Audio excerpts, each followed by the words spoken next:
coming up on AI Haven't a Clue. That between 70 and 80% of the world's adult population have used ChatGPT. The Zuck got a cool new look, and we've got an update on the ScotRail case. It's not what the glasses look like, it's who's wearing them. It's all in on the Zuck. Her voice literally got stolen. Clearly, AI is going to take some jobs. Plus, does analog always win over digital? I reckon Generation Alpha are going to be the people who bring back magazines. I really think there is going to be a point in time where everyone's like, do you know what? We just want to switch off from everything. Hello and welcome to AI Haven't a Clue, because if AI is going to take over the world, we should at least have a podcast which tries to unravel what it all means. Or at least have a laugh about it. I am the podcast's resident AI novice, George Butler. James Chandler, however. Yeah, black belt in AI, if there's such a thing. That'll do me. That's good. I like that. We're like 6 months in and you've never used that one before. What's been going on? It's good. I felt a total fraud at the very start of this. Actually, I feel more of a thought. Like, everything's just moving so quickly. We talked to really smart people. I felt completely out of my comfort zone last week with the brilliant Marcos, who I've gone away and used all his recommendations. So I'm going to try and sound a bit more like him this week, because he seems to go down rather well. Do you know what though, James? I think it's such a fast-moving, kind of crazy era of tech that experts like yourself, and in fact, like almost every guest we've had on the show, say the same thing, in that, of course, they are on top of what's going on and they're trying to keep up, but it feels like everybody is slightly swimming against the tide, even the people driving the tech in certain spaces. Yeah. It's interesting right now, isn't it? It does feel like everybody is just trying to keep up, maybe with a handful of companies or a handful of tech leaders. But that's why we exist. This podcast is here, as well as making fun of me and, well, James a little bit as well. We are obviously just trying to keep up with everything that is happening in the world of AI, and that obviously means looking at what's going on in the big news stories of the week. Loads happening this week. On the way, the Zuck, aka Mark Zuckerberg. You love calling him the Zuck. No, do you know why I like calling him the Zuck, James? Because that's what he asks people at Meta to call him. Does he? Yeah. He wants to be known as the Zuck. So apparently at Meta, everyone at Meta, even though they've never met the man, will walk around being like, yeah, the Zuck really wants us to be like, the Zuck said maybe that this should be, which is just hilarious. It's true. I know someone that works at Meta, and they told me. So this is firsthand the inside knowledge. I'm going to try and get that independently verified. Okay, come back next week. Let's see how you get on. Well, the Zuck, or Mark Zuckerberg, has got some fresh specs, and we've got a big update on that. Plus, a friend of the show, Gayanne Potter, has had huge news around the rights to her voice, which it could be quite pertinent. We're going to talk about that in a little bit. AI wars continue. Elon and Trump, are they back together? Maybe. Ooh. I don't know how Melania feels about that. We'll come on to that as well. Plus a big listener question and a fantastic guest exploring the analog revival with the brilliant Shilpa Saul.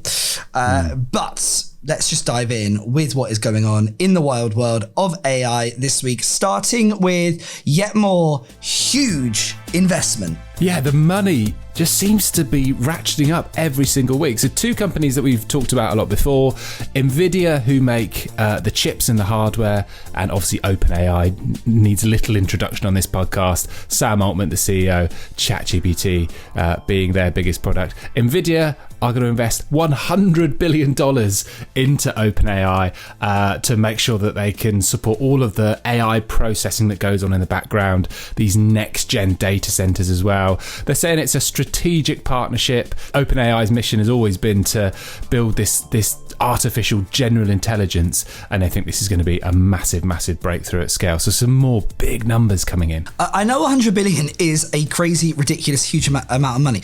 I don't think I realised until not that long ago that Nvidia are the world's most valuable company. They are, indeed.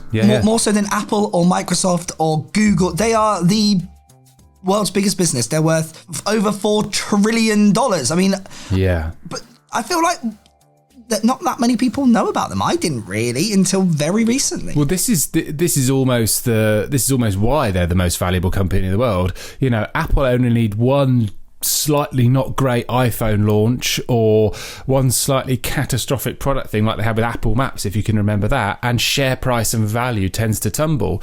If you're making the hardware and the chips, arguably the less sort of consumer sexy side of things, that stuff is absolutely invaluable. And let's not forget, Nvidia are one of the huge winners on Trump's whole, I want it built in California and America, and I don't want it built elsewhere. So more and more companies are being pushed to use Nvidia technology than they are, say, stuff that's coming out of China. So yeah, they're kind of winners all round here. It's been a real win-win for Nvidia. And, let's not forget the CEO was at the state dinner last week, and he was sort of by Trump's side the whole, had that big meeting with Rachel Reeves. So yeah, they are absolutely riding the wave at the moment. Huge money, huge news. But James, I saw something I wanted to pick your brains on about the possibility that AI is about to crash markets in a .com style bubble way.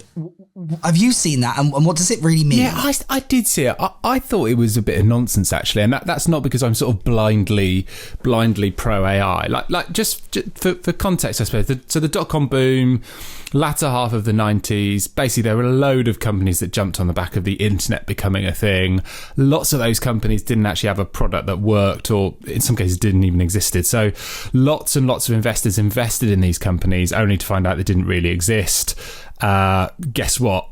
When the market turned, they basically just blew up and went away, and it was an unmitigated disaster. Of course, some companies did come through that. People like Google, sort of famously, Amazon managed to pivot. So that was sort of its time. I guess the comparison with AI is that there are lots and lots of beyond the ones that we talk about a lot. There are lots of AI companies with a bit of scrutiny on maybe what's smoke and mirrors, what's not, but they are attracting a huge amount of investment. I mean, every week we're talking about more and more money that's getting invested in these things. So, they've got usage, they've got huge investments. So in my mind, it's a slightly lazy comparison to kind of look at the two. I think AI is different in the sense that, take a company like Nvidia that we just talked about, for example, they're actually making physical products that go in things. Microsoft is one of the most valuable brands in the world. Amazon, Google, Meta, it's actual cash, they're actual things. It's not like it was in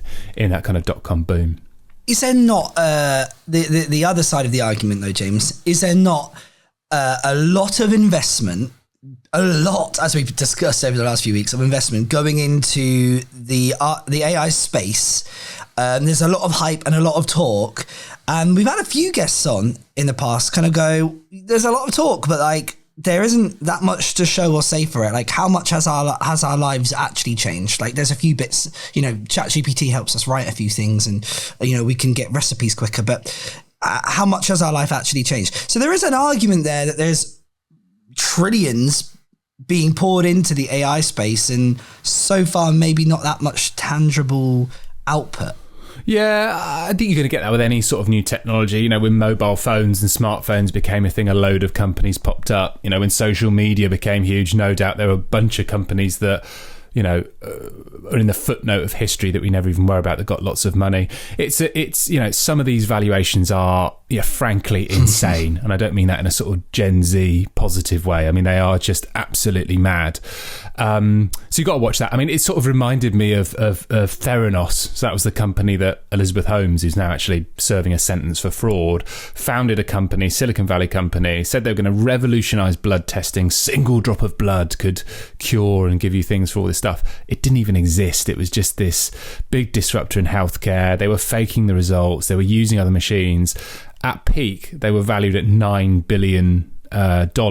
People like Rupert Murdoch, ex-congressman, invested in it. It's sort of the biggest fraud in Silicon Valley history. So there is a temptation with these things that when people, particularly investors and VCs, see something big, they want to ride the wave, they just want to get into it and will just pour money into it, so you get these kind of crazy valuations. But I genuinely think AI is this big generational shift, probably the biggest sort of technological revolution of our generation. A little bit different to the .com boom, pets.com or whatever, one of the things that probably went bust. Interesting. Yeah. And thank you, by the way, for clarifying that you weren't using Gen Z slang. Because I know everybody listening is probably like, George, you know, I've seen him on TikTok. You know, he's down with the chat. As in no GPT, cap. no cap. Yeah. Yes. Well, Sigma. Let's move on. Okay, that could be the name of another AI, quite frankly. I don't know. Okay, let's move on to the AI wars now, and it's rolling on every week. There's a different episode. It's like a soap opera, and you know, we had the loving relationship earlier this year. It was quick, it was fast, it was intense. They pretty much moved in together after just a few weeks. I am, of course, talking about Donald Trump and Elon Musk. They were besties. Melania was a bit worried about her marriage, frankly. And then it all unraveled. The divorce was fast, it was messy, it was public. But, James, I hear the fire might be relit. I am staggered that you've got through that entire bit without doing some sort of Donald Trump impression, but I'm sure it's going to come at some point. Do you know what, James? I saw Matt Ford at an event this week, and he did his Donald Trump impression, and I don't think I could ever do one again. It's unparalleled. It was insane. So I think he maybe has killed me off, but yeah, go on. What's going on with Trump and Elon? The US government have struck a deal with XAI, which of course that's Elon's AI, in a sign of him and Trump getting a little bit closer. We saw them at the Charlie Kirk Memorial, that sort of photo that's sort of doing the rounds of those two sort of handshaking and finally getting on. So it's an 18-month agreement, which means that the US government can now use XAI. Previously, the agencies couldn't use it. They were using other things like Meta's Llama and Gemini, which is Google's one, and some other AI models as well. But, you know, famously, Elon was excluded. You know, literally the memo went around, you know, you can't use this. Elon's got a sort of a history of being interwoven with government things, really, in some of his other businesses. He's got things like SpaceX, which, you know, fund lots of the NASA stuff. He's got a bunch of other quite smart businesses which are plugged into government. Famously, Trump told everyone to go and buy Teslas when they were kind of best mates as well. So I don't know what it means. I mean, Trump likes, you know, he plays that attention economy very, very well. The fact that him and Elon are kind of back on speaking terms is newsworthy. This feels maybe a little bit opportunistic in a kind of a weird way. It's not really news at all. You know, US government, you know, pulls in another AI provider, you know, shock. So I'm not too sure there's much in there, but no doubt is making some decent headlines. How long is it going to last is my question. I think we said this first time round. Yeah, I cannot wait for the next chapter of Trump versus Elon, the relationship which keeps on giving. It's the soap opera that AI, haven't a clue, thrives on. Bring it on. Right, Elon Musk, Donald Trump, pretty much friends of the show. We talk about them so much, but actual friends of... Not sure I would want to call either of them friends, may I add. People out there going, oh, God, not a very woke podcast. Just to clarify.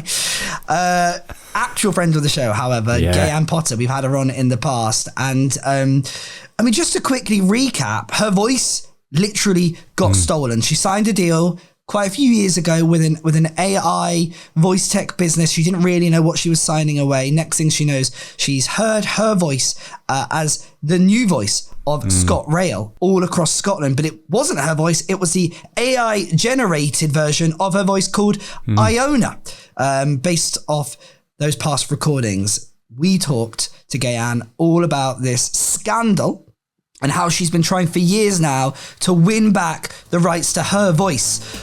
James, what's the update in this really quite pertinent case? Well, it's positive, and I'm really. This is such a lovely story. Not because we spoke to her and we kind of knew all about it. It's the whole controversy has been raised in First Minister's questions in the Scottish Parliament. John Swinney has come out and publicly said that ScotRail is fixing the situation. So they've had ministers talking to ScotRail to sort it out. ScotRail have come out and said they're working to replace or revise the AI voice that they used to address the backlash. That feels like a win. I mean, it's not a kind of a slam dunk high five, but I hadn't really thought about it, that whole sort of debate around stealing voices, until we talked to Gayan. And when you realise this is her whole livelihood that she spent years doing, and she was really emotional when she talked to us as well. She hadn't done loads of interviews. So, yeah, this is a lovely sort of glimmer of, you will no doubt frame it as, the humans are kind of winning. The humans are fighting back and winning. But I think it's the right thing to do. Goodness knows how it's taken so long for ScotRail to put this right. But a nice sort of positive uptick news story, that one. Go on, Gayan. Go on, Gayan. And this is important. And we, at Tuning In, heard from Simon Kilby from Bauer Media, and he was talking about the future audio trends. And clearly AI and synthetic voices and voice clones are a part of that future. But it's got to be done safely, and it's got to be done respectfully and with consent. And this is a big step forward. So well done. Once she's absolutely sorted, we should get her back on and tell us, just tell us what how she did it, what she did. Any sort of scandalous drama. I mean, I doubt there's any, but one can only hope. Now, James, AI, clever little thing. We're finding out all about it every single week. And I hear it can now pass quite a sophisticated test. Sophisticated indeed. The Chartered Financial Analyst test. AI can pass it in minutes. So there's models that can pass all 3 levels of the CFA exam. Finance people will know exactly what that is, including the challenging level 3. It was a study done by NYU Stern and Goodfin.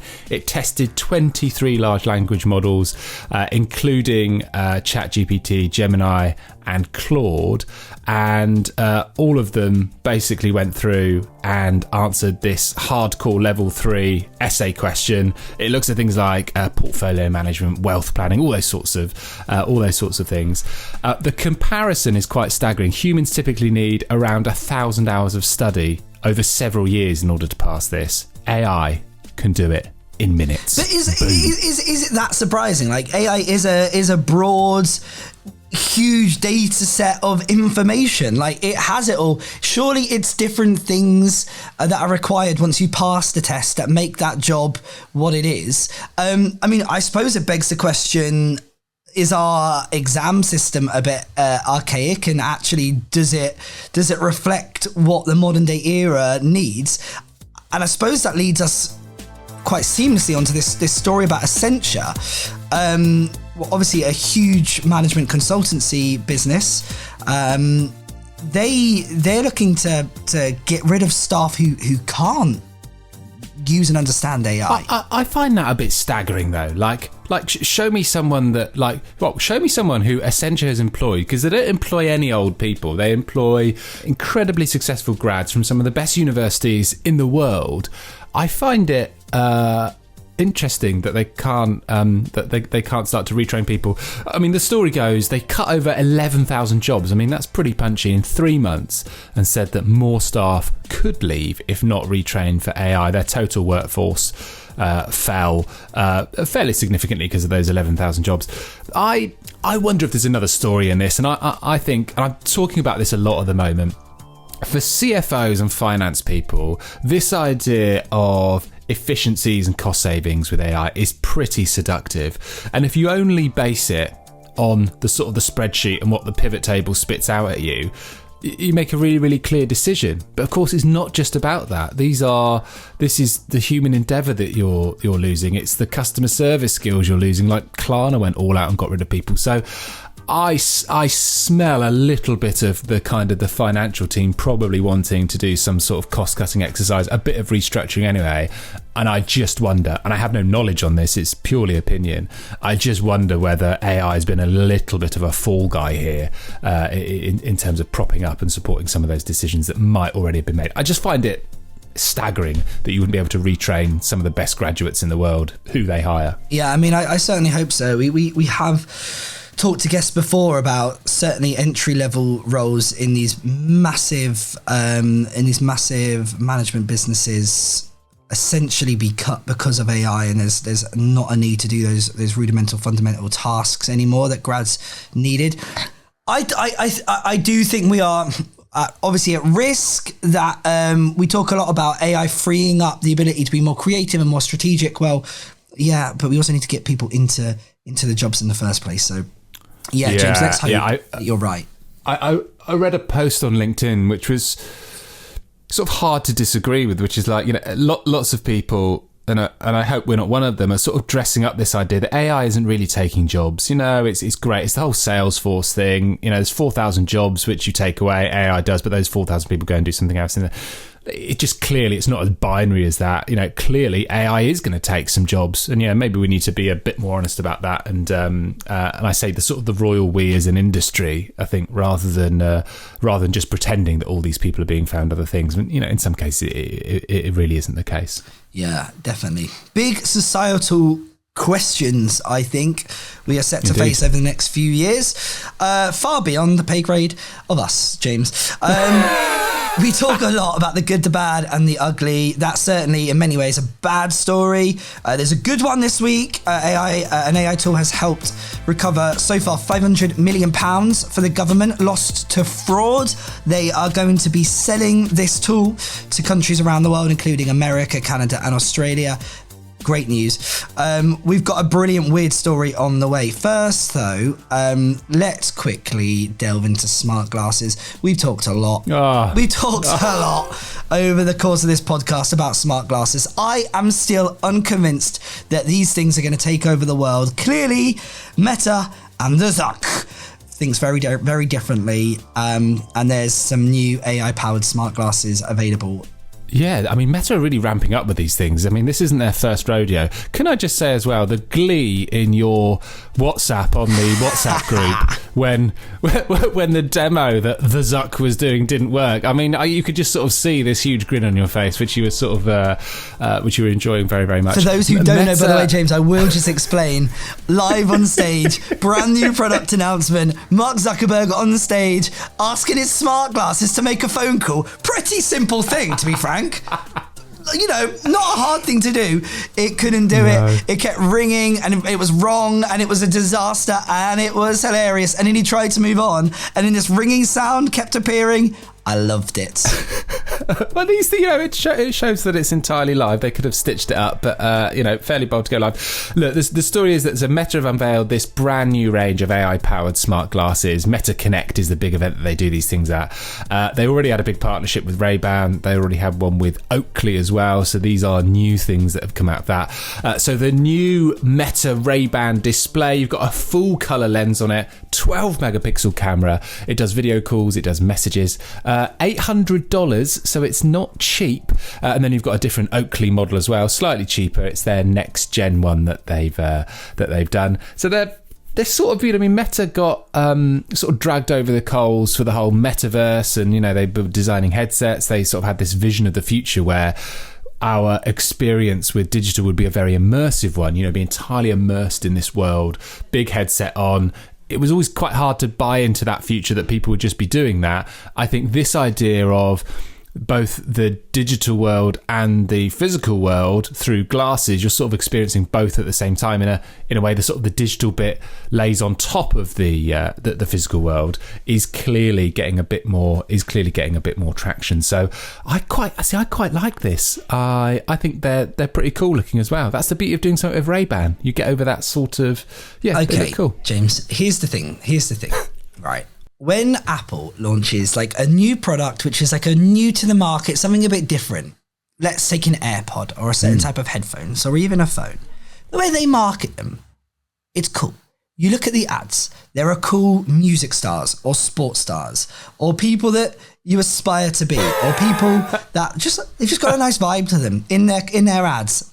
Really brilliantly, awesomely made ads, just looking cool. They're aspirational. There's something that you want to be a part of because they brand it so well. Smart glasses, however, you think of smart glasses, you think of one person wearing them. Mark Zuckerberg. Everywhere he goes, he's got those bloody smart glasses on. He ain't cool. I don't want to be like the Zuck. So, you know what? I'm not sure that Meta is going to be the one, no matter how good they are, to drive smart glasses into the future, not at least until they get their advertising and branding on them fixed. Just my opinion. But the Zuck is not someone I am aspiring to look or be like. They need a different front person. They need a sort of Jay-Z, Beyonce sort of vibe maybe. But I think that's probably the thing around Ray-Ban and Oakley. One, they're just established eyewear. They do amazing sunglasses and glasses anyway. So I think you borrow a bit of that. One, they've got scale. Two, if you can make a pair of smart glasses look like a pair of ordinary Ray-Bans, which, by the way, they pretty much do, they're cool. So Google Glass did the very first smart glasses, like sort of way back when. It was this sort of creepy headset. There was videos of people wearing it on the London Underground. A red light would flash when it was recording. I mean, how creepy is that? And they looked like the sort of thing an engineer would wear in a lab. Fast forward, and no one took them up because of that. Fast forward to now, it actually looks like a pair of Wayfarers or something. So, sure. I don't know. Yeah. It's not the glass. It's not what the glasses look like. It's who's wearing them. It's all in on the Zuck. And you know what? But it's not just the Zuck as well. It's like the only people that own smart glasses. You look at them being like, I'm not wearing them. If that's the group of people wearing them, I ain't email being us part with of it. photos. I want some emails of photos of people wearing their smart glasses. I haven't a clue at gmail.com and prove who you work for and not Meta. We're gonna prove George wrong on this. All right, let's see about that. Right, new research has revealed that people are concerned more than excited about artificial intelligence. And you know what? I'm not surprised, It's a bit of a James. level of this one. Yeah, it was the Pew Research Centre in the US. They asked people, do they think it's going to better or worsen your ability to think creatively? 53% of Americans thought that AI will worsen your ability to think creatively. Half of the people they asked said it will erode the ability to form meaningful relationships, which is pretty deep. And only 10% said that they're more excited than concerned about AI's use. Now, in felt tip pen size 72 font, I'm underlining this is a study of 5,000 people in the US, which we know has a huge population. Yeah. Sure, James, sure. It's a small sample size. But how could you disagree with it? How could you disagree with the more that you rely on a computer to write something for you, the less you're going to be able to write creatively and write well. The more that you turn to just create a bit of music and a design through AI, the less creative you're going to be in that design space. The more that you turn to ChatGPT and talk through your issues and your life crisis, the less you are going to have meaningful relationships with people. I don't really see, no matter what exciting future there is on AI, how you can properly disagree with these things. I mean, 90% of people saying they're more concerned than excited about AI's use, I find a bit baffling. But why, James? Why though? We've talked already today about job losses. We've talked already today about and in the past about creativity being lost. We've talked about what it might do to music and all of these things. Like, there are a lot of concerns. There are a lot of things that people are worried and scared about when it comes to AI. So I go back to, I loved Viv Ford, the comedian, grew up in San Francisco, lived in like tech bro house, all the rest of it. Because for her, it's not binary. It's not like she's never writing a joke again and AI's doing it all for her. She's using AI in a really smart way to test some stuff, to come up with things. And that I just love that approach, that we're not in a world where we're pretending everything is sort of, we're just talking to AIs all the time rather than people. I'm not transferring all of my creative endeavour over to ChatGPT or Gemini or Claude. In a way, I think I've become more creative by using some of these things. Like, I've been able to do things I've never been able to do, like that silly voice clone I tried to do of you that was fairly awful. Like, that would have taken me ages to try and do that before. Like, suddenly I can do it. So, like, I think it's unlocking things like creativity, I think, rather than so I'm really surprised that the 90% said they're concerned more than excited. Come on, America. I understand your point of view, but I've got a couple of questions for you, James. Firstly, Viv Ford, who lives where? San Francisco, heart of Techland. She is a crypto girl who's been involved in these big tech giants for all of her life. Like, of course, she's all bloody scared of it. It's made her millions. Second thing I would say is a lot of it comes down to understanding and education, and would bang on about that's what this podcast is for. But it is, for me, I find it so useful. I am a little bit less scared of AI 6 months down the road from when we started this podcast, because I know more, I learn more, I understand more. I am still scared about it. I am still uncertain about it. I still have huge doubts about things like creativity, but maybe slightly less than 6 months ago. So you have to remember, James, so many people don't fully understand what AI is. They don't really get it. They see it written about in newspapers and it sounds horrible and scary and alien and futuristic. And there's reports on jobs being lost, and there's reports on musicians being angry and filmmakers going on strike. So I am not surprised at the rhetoric out there, and the opinions out there are that people are scared. But as you said, there is creativity being unlocked. I just think it's a question of where the balance lies and where it finally sits in terms of how this is used as a tool that enhances humans, and at what degree it just takes over what we do best. Yeah. I don't think we found that out yet. Yeah, find me some more research that doesn't ask, 0.0001% of a population of a country as well. Just saying. To be continued, I think. James, we move on from the news now, because every week we like to delve into... I'm worn out. I just say it, I'm exhausted. There's too much news. Honestly, also, we do say this quite often, but we go through the news every week. We're like, we could do this, but we would literally be here for hours. There are so many news stories that we cut. We'll move on from the news now, and we'll dive into your big thing for this week. We like to find out something that you've been finding out about or playing around with in the world of AI. And this week, I believe you've got some insane numbers for us. They are insane. This is the insane episode, isn't it? It's incredible. I was inspired by what Marcos said. He referenced a study that OpenAI had released about how people are using ChatGPT.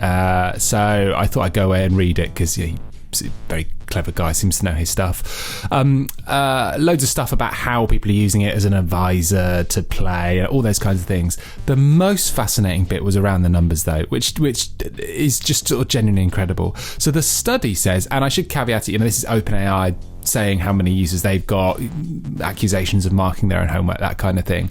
They say that they've got just over 700 million weekly active users. Now, wowza. Just off the bat, that sounds good. Now, weekly active users, or any sort of active users, most technology companies use monthly active users, MAUs. So it's a really good metric for audience growth, because it's a bit like saying this podcast's got 10 million people have listened to this podcast ever. It's like, well, did they listen to like a minute or a second once? Very Trumpian of us, Very isn't Trumpian. I mean, probably not far off, but monthly active users means people are coming back and they keep using it, which is really, really good. So hear that number, 700 million weekly active users. To put that in context with some other platforms, and the other important thing to say is it's taken them less than 3 years to get there. So less than 3 years to get to 700 million weekly active users.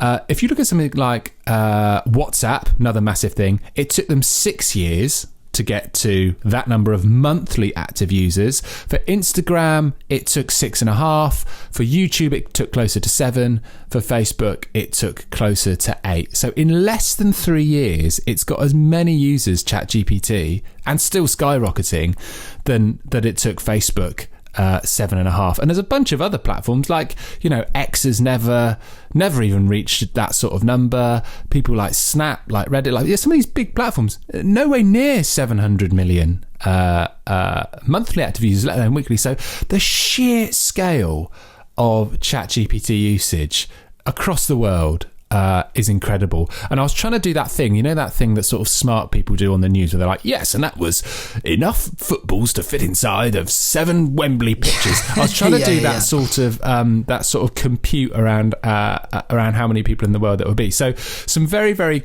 crude maths. If you take out, if you look at all adults and you take out all the places in the world where you can't get ChatGPT, China, North Korea, all that sort of stuff, it works out that between 70 and 80% of the world's adult population have used ChatGPT, which I find absolutely staggering. Yeah, I mean, almost shocking. But it's like, this is why I think if you go back to that whole .com boom thing, it's not comparable at all. This is just like something, it's almost like, it's not like electricity, but it's becoming like that. It's just a thing that people kind of use. You don't need an instruction manual to use it.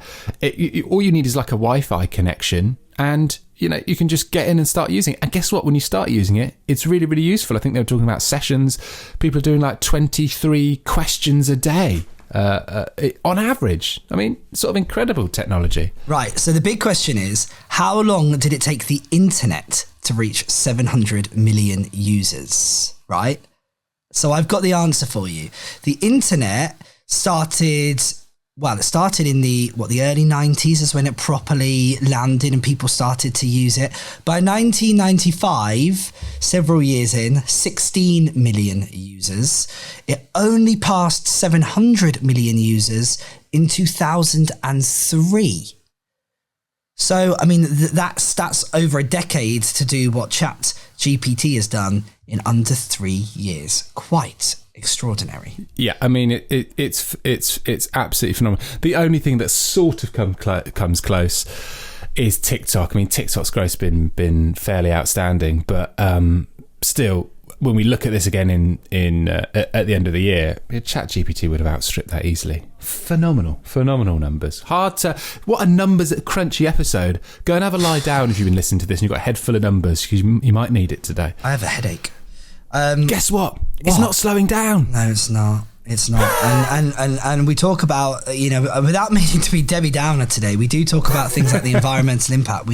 There's a lot to unpack, but for another day, because we're going to move on. We've got a brilliant guest on the way. Before, though, we hear from Shilpa Saul, we have got this week's AI question. For those who don't know, we have a big listener question every single week. Now, here's the exciting thing. If your question is asked on this podcast, you win yourself an AI haven't a clue mug. Yeah, it's nice. It's snazzy. You can ask us your question over email at aihaven'taclue@gmail.com. Or here's an idea, James. Here is an algorithm boosting idea. Why not, if you're listening, ask your question on Apple Podcasts. Go to our podcast, leave a review, and ask the question in your review.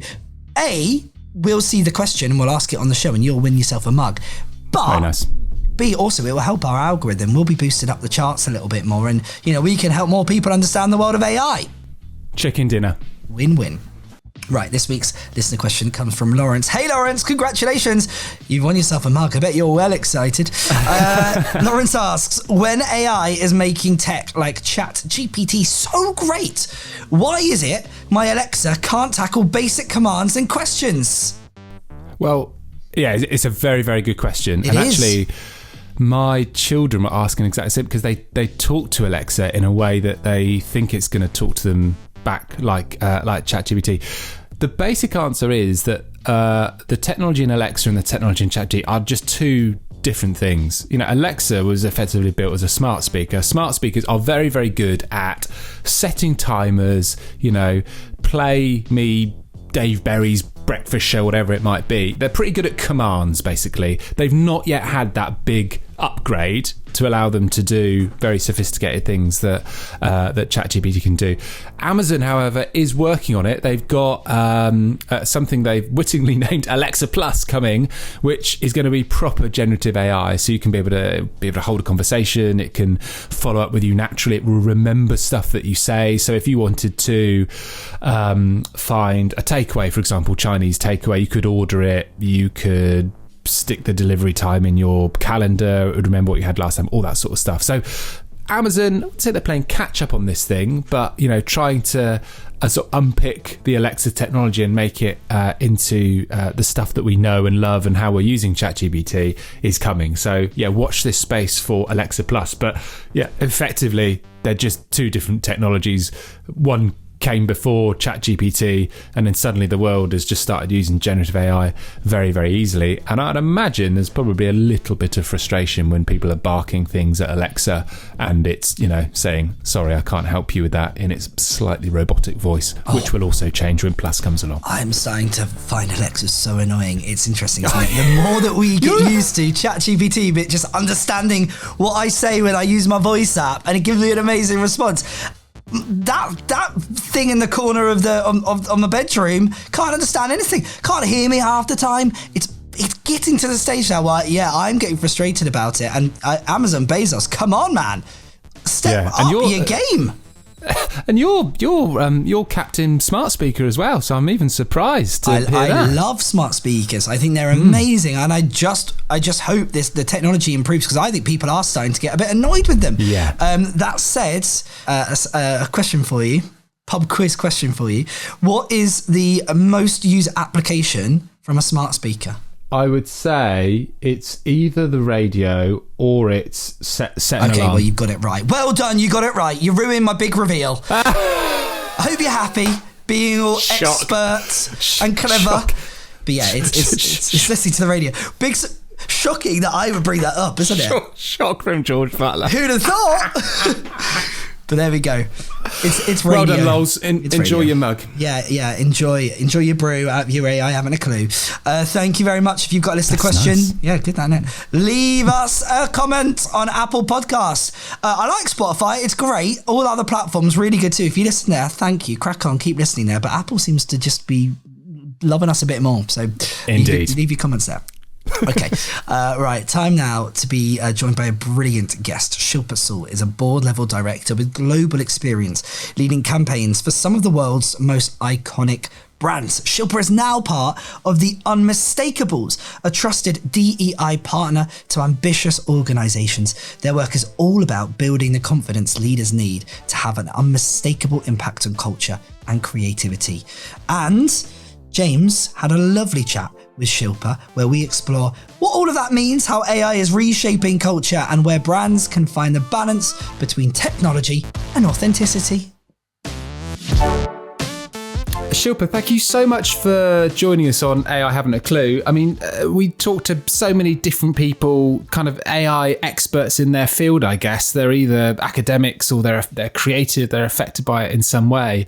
I think the chat that we're going to have is a little bit different, though. Would you just start by telling us a bit about who you are, what you do, and tell us a bit about the Unmistakable who you work for as well? Thanks for inviting me on. I'm Shilpa. I'm a partner at the Unmistakable. We are a strategic advisory firm that helps brands and businesses unlock growth and stay relevant. So what that means in like real people's language is we speak to clients, we speak to brands, we look at how they're working on the inside and the outside. So we help them with their people processes, for example, or we look at their employee life cycle, we help them with inclusive leadership. And then also on the outside, we help them develop comms and campaigns that are more relevant to more people. Yeah, very nice. And you're incredibly plugged into culture and what's going on and shifts that we see. I mean, you're very attuned to this stuff. You talked about this cultural shift that you're calling analog engagement, which I love. And it's it's not an obvious place to come on an AI podcast and talk about it, but explain to us, what are you talking about when you talk about analog engagement? Yeah, and James, thank you so much for asking me, because, I've been talking about it at work for ages and everyone just like rolls their eyes, like, here she goes again, that old lady in the corner talking about something. And it's only when I wrote something on LinkedIn that everyone was like, oh yeah, I was like, yes. Oh, this is good.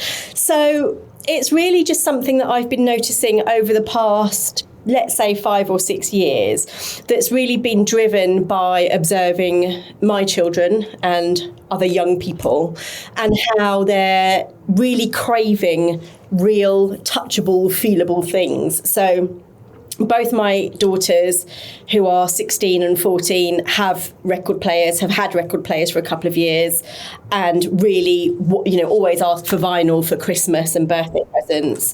My eldest found my camera from when I was about 13 years old, which is like a pink, crappy camera, and uses it to take photographs. It's really expensive to develop film these days. But anyway, she's doing that. So she's not, it's not that they're artists. It's not like they're indie kids and they're not trying to be, all cool and different. It's just, I think it's a way of them having stuff that they can hold on to. And also I think it gives them bragging rights as well, right? Where everyone else has moved on to digital engagement, where everyone else has moved on to just using their phones all the time for absolutely everything, it gives you a bit of a point of difference as a young person, doesn't it? And I do think that probably in the next 10, 15 years, and I've said this all along, ever since we've seen like the magazine world sort of collapse a little bit, I reckon Generation Alpha are going to be the people who bring back magazines, because I really think there is going to be a point in time where everyone's like, do you know what, we just want to switch off from everything, and we want to be able just to spend some time quietly on our own flicking through a glossy magazine or reading the actual newspaper that's like really massive and we can't ever really read it. You know, those sorts of things I think will come back. And I guess it's not just the young people either. I think, you know, we're seeing a whole thing now. Everyone's calling it, you know, nostalgia marketing. There's a whole bunch of us at a point in our lives, us Gen Xers. I don't want to lump you in the same category in case you're not, James, but... No, I'm there. Yeah, good. We're also, I guess, hankering for a time when things were just a little bit easier, or we thought they were, or we're looking back with rose-tinted glasses. I don't think it was easier necessarily in the 90s. It certainly wasn't easier for me. But the things that I went out and did when I was a young person were so fun. So if you look at brands like Tesco, and they brought back, you know, they're celebrating club cards, they're celebrating 30 years of the club card, and then they've got these raves and all the, you know, it's just really nice, isn't it? And I think nostalgia is working for so many of us at our age, and then with the younger people, they've got this what's called, I hope I pronounce it properly, anemoia, which is like hankering for a time in the past that they actually didn't live through, but want to live through it now. Wow. Or want to have things from the past. So yeah, I just was seeing that happening more and more and more. And then when I saw this out of home ad in the tube station for a Polaroid camera and saying, you know, AI can't replicate feeling the sand between your toes, I was like, yeah, that's it. That's what I've been thinking about. And that kind of encapsulated it. The creative's so incredible. The insight is just so pure in the sense that, you know, Polaroid could jump in and go and play with all the AI players and, you know, very quickly become, you know, just in the sea of stuff. But they're tapping into something there. Given all of that, what's your relationship with AI? So my relationship with AI at the moment is a good one. I feel we get on very well. There's mutual respect. I like that chat always gives me props whenever I ask it anything. Very good. I love that because no one else does, do they? Everyone goes, oh, that's a great question, or you're really smart. But chat does that. I do have to have a word with chat quite often about the assumptions that it's making, which I see a lot in the work that we do, you know, at the Unmistakable. If I'm just sense checking something or whatever, I do see that there's many, many assumptions being made by chat. But my relationship is, I'd say, fairly surface level. So I am using it more and more to help me draft quick emails to people. Yeah, that's it, really. And sometimes I'll get it to write my LinkedIn posts. Yeah, very nice. And what about children? What about your kids? You know, the ones that are asking for vinyl and they're playing with your 90s camera. Are they kind of hankering after AI? Are they curious about it? Are their friends using it? There's really strict rules at school, thank goodness, about the use of AI, right? So, for example, my eldest has been told that if the examining board for the GCSEs, if they see that one person's coursework has been done using AI, the entire class will get downgraded by 1 grade. Wow. I don't know if that's true or not. Wow. You know, I probably need to fact check, but I'm like, well, great. Even if the school's just made it up to make them all scared, then good. So there is a lot of advice coming from the schools around what you should be using AI for and how it can help you, and actually where you shouldn't be using it. So there's loads of really great things, I think, for the kids in terms of you can use AI to help you revise because it can help you with your revision. It can be that person testing you. Instead of being a real person, it could just be chat or another AI platform testing you, for example. Or if you were doing a past paper, you'd then give it to AI and AI can mark it and tell you where you've gone wrong. So that's what they're doing with AI at the moment. I mean, quite a lot of the time, if they ask me a question, I will be like, can you ask chat? But, you know, I used to say ask Google, so. Isn't that interesting as even just like a behavioural thing that our generation, you know, we sort of learnt how to use Google and ask it sorts of keywords to get the answer, and the next generation might not do that. We talk loads on the podcast about, particularly in marketing terms, the sort of the scale, efficiency, speed thing of AI is quite seductive for marketers. I mean, are you getting any of that in the sort of the briefs that you're getting? I mean, is AI somewhere within there? Is it a tool that you're using in the business to help play stuff back to them? Or what are you hearing from brands and advertisers when they come and give you briefs? I mean, what we're hearing is that, of course, AI is going to be super helpful when it's coming to creating 7 million different versions of the same pack shot, right, to go on for POS or for, online retail. So we're hearing that that's where the efficiencies are coming from. We haven't heard so much yet around how brands and their agencies are using AI in the actual creative. What we have been working on is a program around bias in AI, and what you need to be mindful of if you are a marketeer, for example, using AI to help you create images for your campaigns. How can you make sure that there isn't bias baked into that? So that is a big piece of work that we'll continue to do around advising clients on how they can best go about, I suppose, even thinking about responsible AI in the first place when it comes to image generation, and how you could be at risk of, accidentally reinforcing loads and loads of stereotypes. I know that Microsoft have done a big piece of work on that already, some really, really good work. And then also on the people side of things, on the inside, like how they're using AI just to drive efficiencies and what that means for the human in the loop and what the human in the loop needs to be doing moving forwards. Let me push on the bias bit a little bit. I mean, you were talking earlier about how chat makes loads of assumptions about you as well. The big Trump dinner that he's just done, where he had all the AI CEOs around the table and they're telling him how much money they were gonna spend. I mean, in an instant, it's a very exclusively male room, I think. It's a very white room. These people are all based in Silicon Valley in a sort of one specific place in America.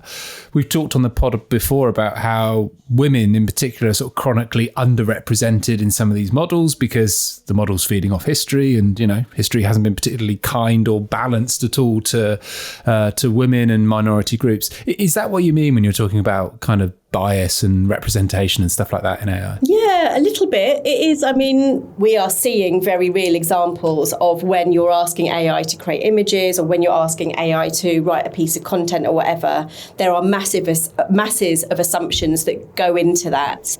And you see that in the output. So if you say, for example, and this is an old and tired example, so I'm sure there's much more up-to-date ones, but if you said, give me a picture of a CEO in a room, you will get a white man in a suit. I mean, everyone knows that now, right? And that was the same with Google. I was listening to a presentation the other day from Microsoft where they were even talking about, for example, the representation of people from disabled communities. And so if you're asking for someone of small stature in a business meeting, the kind of images that you get from AI are disgusting. They're really, really awful. But I guess, again, it's that thing where, there's enough of us who've had enough life experience to know what is right and what looks a bit off. But when you're suddenly then in a situation in, let's say, 10 years time where Gen Alpha are then properly ensconced into the workplace and they haven't had that life experience, what are the assumptions that they're just going to be, that are going to infiltrate their way of thinking, and are they going to be like, oh, well, that's okay because this is what AI has given me and I've been trained to use AI from school time onwards. So it is a big problem, and I think it's going to take our generation now to make sure that we're putting the right checks and balances in every single time, and always challenging clients, always challenging brands, businesses, and so on, just to make sure that people are doing it in as responsible a way as possible, and making sure that the human in the loop, or the humans in the loop, are really valued. Yeah, we often talk about the human in the loop being almost sort of the last quality checkpoint, but it's kind of it's way before that. Maybe it's at every stage. Let me go back on analog engagement. I mean, you guys are working across lots of different sectors: travel, consumer, all sorts of things. Where do you think this idea of analog engagement is going to have the biggest impact? Who are there particular industries that are leaning into it a little bit more? Does it lend itself to particular types of brands? We talked about Polaroid there, which is a kind of classic example.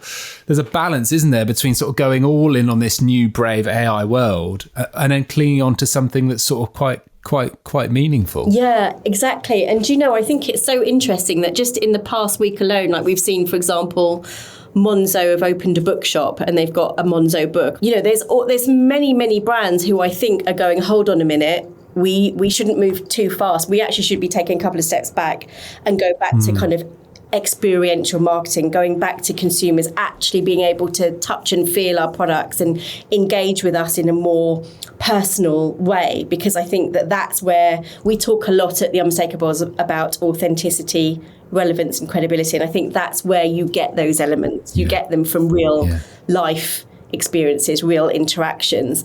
So I think in terms of sectors where trust and I guess where that personal experience is really, really important, things like hospitality, travel. I mean, you wouldn't be able to do, travel brands wouldn't exist, would they, without analog engagement? We still want those experiences to feel really personal, don't we? Yeah, when you're traveling abroad, and, I used to work at Royal Caribbean, you want to have that personal engagement. We were laughing actually because we got to the airport to get on our flight to then get on our cruise, and there was a man with a clipboard. He had a carnation in his lapel to check us off. I was like, what is going on here? I've done an online check-in, but how nice to see a person who then said to me, have a really lovely holiday. And then when we got to the other end, there was another person with a little flag. Some things just don't change, do they? And it's quite nice. It's quite nice. And then I think, other industries, like the luxury industry, is going to suffer incredibly if they go too far with AI, because they're losing then the piece around the craftsmanship and all the rest of it, right? So I think going back to why is it that kids buy vinyl today, probably the same reason that other people spend thousands and thousands of pounds on bags with a logo on, right? It's that thing of like, not everyone can have this. It's special. It's for me. I've worked hard or whatever it is to have this thing that's mine and it's been crafted and all the rest of it. Lots that we've talked about is this sort of democratization is the posh word of saying it, of AI. Anyone can be a photographer and a creator of something and a writer and a filmographer, because everyone's got these tools now. They're largely, most of them have got a free version. Just need to be half decent at doing a prompt and you can kind of create anything.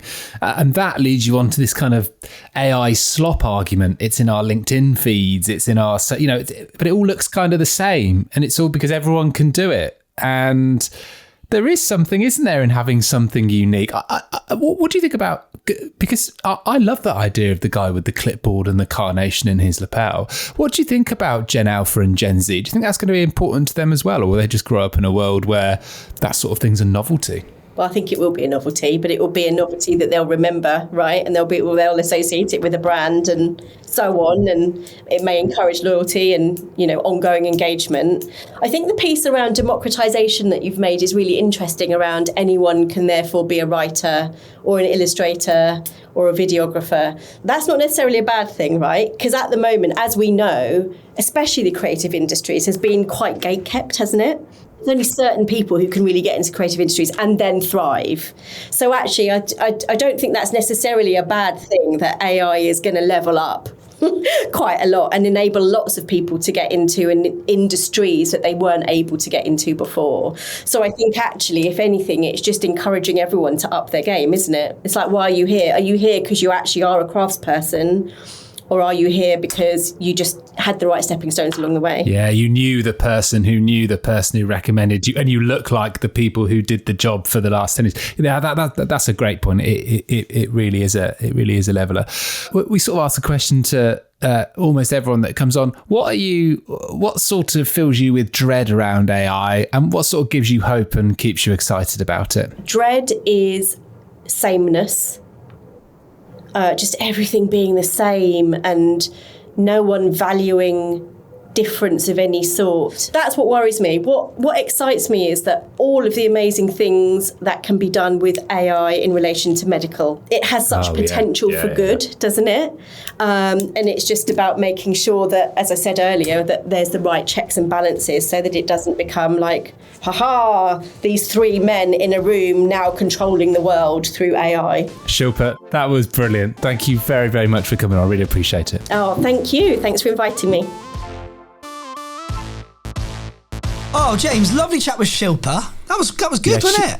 Yeah, she was great. And we talked about it there, but I just saw this brilliant LinkedIn post that she'd done about Polaroid. And Polaroid have really tapped into the fact that where the pendulum has swung entirely into kind of AI and technology, real moments and the sand between your toes and the things that analog cameras like Polaroid can capture, there is going to be such a big space, I think, for brands to talk about, real life experiences, holidays, things you go and do, because there's loads of sort of white space around it, to use that sort of slightly strange phrase. But when everyone's sort of going mad on technology, you can always come back to this thing. People do crave and want real experiences as well. Yeah, she articulated it perfectly. She was great. Real experiences, human connections. What a lovely note to end this wild episode. One of the weirdest episodes we've ever had. Shilpa has made it all worthwhile though, so thank you for joining us, Shilpa. That's your lot for AI Haven't a Clue this week. If you've got a question to ask us, a bit of AI intel, a weird story you might want to share, we really want to hear from you, especially if your question is super duper hard for James next week. Email us, as always, aihaven'taclue@gmail.com. Find us on Substack, where we share our weekly, or sometimes twice weekly, AI update on email. It's really good, actually. Our website is aihaven'taclue.com. We're on YouTube, TikTok, Instagram, and LinkedIn. That's enough plugging. Well, actually, one more. Don't forget, subscribe, rate us, and share the podcast with any friends who want to know a bit more about AI. Big episode today. Thanks to Team AI Haven't a Clue. Thank you to James, of course, as well. We'll catch you next time. But for now, remember, please just stay curious.